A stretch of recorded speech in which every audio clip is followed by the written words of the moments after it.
Everybody, I hope you're enjoying this series on Samson, the mighty bridegroom.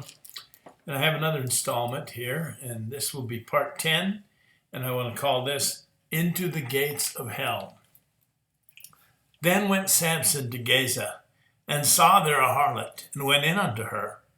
And it was told the Gazites, saying, Samson's come here. And they compassed him in, and laid wait for him all night in the gate of the city. And they were quiet all the night, saying in the morning, when it's day, we'll kill him.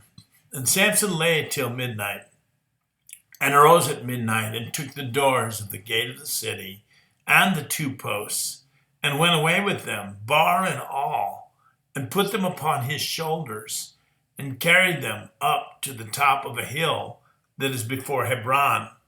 Judges 16, 1-3.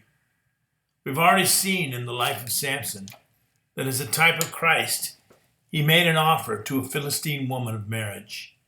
But she would have to trust him, and we saw in Judges chapter 14 that she failed to do so. So she broke faith with Samson because she believed that the Philistine threats on her life were valid and that Samson couldn't protect her. How ironic then that the Philistines ended up burning her and her father anyway.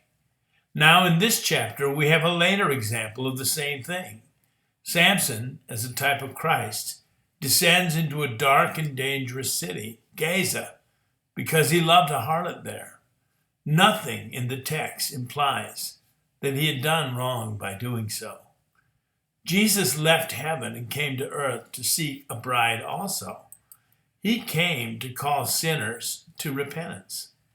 We were the harlots and transgressors of every kind, but Jesus pursued us in order to save us. The Philistines laid a trap for Samson, believing that they had him just where they wanted him, and that this time they would kill him.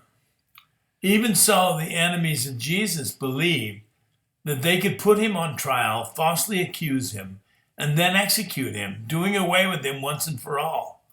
Both the Philistines and Jesus' enemies were in for a shock. And Paul would say centuries later, we speak the wisdom of God in a mystery, even the hidden wisdom which God ordained before the world unto our glory, which none of the princes of this world knew. For had they known it, they would not have crucified the Lord of glory. 1 Corinthians 2, 7-8. At the midnight hour, Samson awoke with a start, stood up, and headed for the city gates. Samson plucked those gates up out of the ground, sockets, lintel, bars, posts.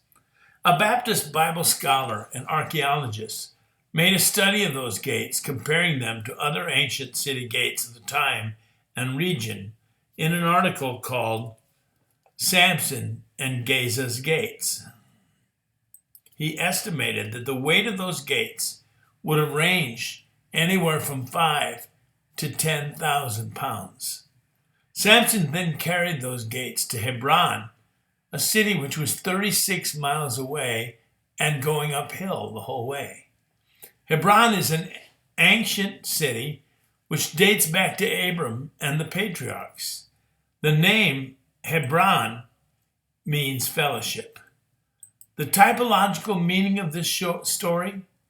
Well, I see the death and resurrection of Jesus in it. The Gentiles were out of fellowship with God, estranged from the covenants of promise. But Jesus loved us, just as Samson loved that harlot, and carried the heavy, crushing weight of our sin and judgment, the city gates, all the way up the hill of Calvary, in order to allow us into fellowship with God. The gates of the city were more than mere doors. They were the very center of the city's government, the place of business and of judgment, and where the leaders of the city met. To pluck out the gates of the city would be to destroy the government and all business which would be conducted there. Samson was going on the offensive in the name of God against paganism. Shalom, everybody.